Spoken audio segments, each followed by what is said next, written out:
शीर्षक जादुई घड़ी और परलोक का सफर। एक बार की बात है, दो जिगरी दोस्त रवि और अमन रात के अंधेरे में खरगोश पकड़ने के लिए निकले। गांव से थोड़ी दूर पर ही एक बड़ा जंगल था, जिसके बारे में कई रहस्यमयी कहानियां सुनी जाती थीं। लोग कहते थे कि उस जंगल में रात के समय कोई न जाए, लेकिन ये दोनों दोस्त अपनी मस्ती में मशगूल इन कहानियों को मजाक समझते थे। हाथ में टॉर्च लिए वे खरगोश के पीछे पीछे घने जंगल में घुसते चले गए। जंगल में घुसते ही माहौल बदल गया था। चारों ओर सन्नाटा और घना अंधेरा छाया हुआ था। दोनों के पास एक ही टॉर्च थी जिससे वे रास्ता देख रहे थे, लेकिन खरगोश इतनी फुर्ती से भाग रहा था कि उसे पकड़ पाना मुश्किल था। घंटों भागदौड़ के बाद वे थक गए और एक बड़े पुराने पेड़ के नीचे बैठ गए। जैसे ही उन्होंने राहत की सांस ली, अचानक ऊपर से कोई चीज गिरती हुई उनके पास आकर गिरी। दोनों चौंक गए और टॉर्च की रोशनी उस वस्तु पर डाली। अरे, ये क्या है? अमन ने हैरान होकर पूछा। रवि ने उस चीज को हाथ में उठाया और ध्यान से देखा। वो एक घड़ी थी, पुरानी, लेकिन उसमें एक हल्की चमक थी। उसकी सतह पर लिखा था, जादुई घड़ी। दोनों ने एक दूसरे की ओर देखा। पहले तो उन्हें यकीन नहीं हुआ, पर उत्सुकता ने डर को मात दे दी। चलो इसे पहन कर देखते हैं, रवि ने मुस्कुराते हुए कहा। अमन ने घबराते हुए रवि का हाथ थाम लिया। जैसे ही रवि ने घड़ी पहनी, उन्होंने अचानक एक अजीब सी हलचल महसूस की।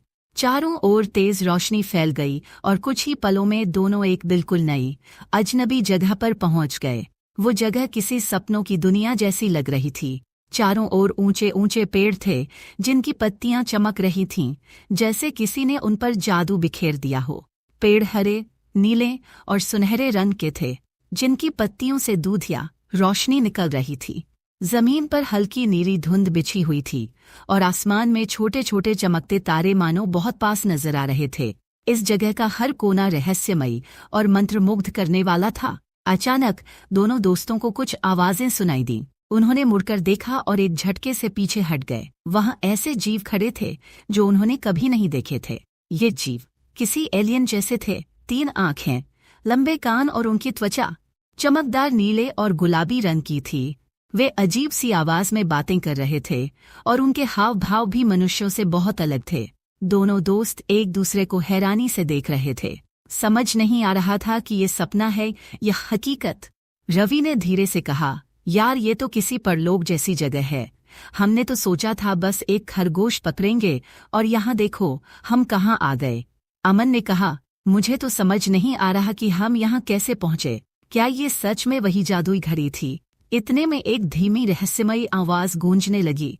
दोनों ने चारों ओर देखा, लेकिन उन्हें कोई नजर नहीं आया।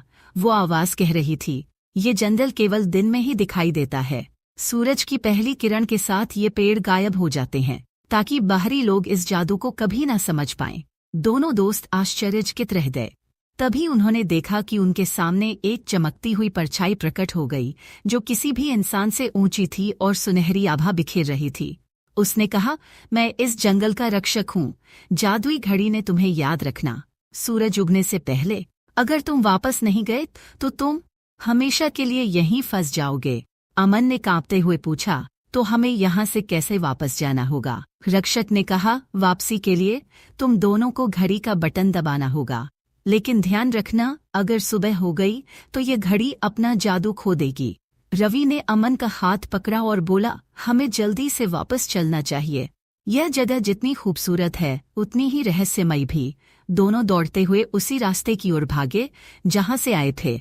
रास्ते में उन्हें एक सुनहरी झील दिखाई दी, जिसमें से दूधिया रोशनी निकल रही थी। उन्होंने झील के पानी को छूने की कोशिश की, लेकिन जैसे ही उनके हाथ झील के पास पहुंचे, पानी अचानक हवा में गायब हो गया। इससे पहले कि कुछ और अद्भुत देखने का ख्याल आता, दोनों ने समझदारी से वापस जाने का फैसला। आखिरकार वे उसी जगह पहुंचे जहां जादुई घड़ी ने उन्हें पहले छोड़ा था। रवि ने बटन दबाया और दोनों एक झटके में फिर से उसी पुराने पेड़ के नीचे लौट आए। चारों ओर वही जंगल, वही सन्नाटा, वही अंधेरा था। दोनों दोस्तों ने राहत की सांस ली। उन्होंने उस घड़ी को देखा, जो अब एक साधारण घड़ी लग रही थी, जैसे उसमें से जादू चला गया हो। वे समझ गए कि उस रहस्यमयी सफर का एक सिरा हमेशा उनके दिल में रहेगा, लेकिन दुनिया के लिए यह सिर्फ एक कहानी बनकर रह जाएगा। अगली सुबह जब उन्होंने गांव के लोगों को इस रोमांचक घटना के बारे में बताया तो किसी ने भी उन पर यकीन नहीं किया। सबने इसे उनकी कल्पना या मजाक समझा। लेकिन रवि और अमन जानते थे कि वो एक अनोखे जादुई सफर से होकर आए हैं, ऐसा सफर जिसे वे चाहकर भी भुला नहीं सकते थे। इस तरह जादुई घड़ी ने उन्हें एक ऐसी दुनिया दिखाई जो शायद हर किसी के नसीब में नहीं होती।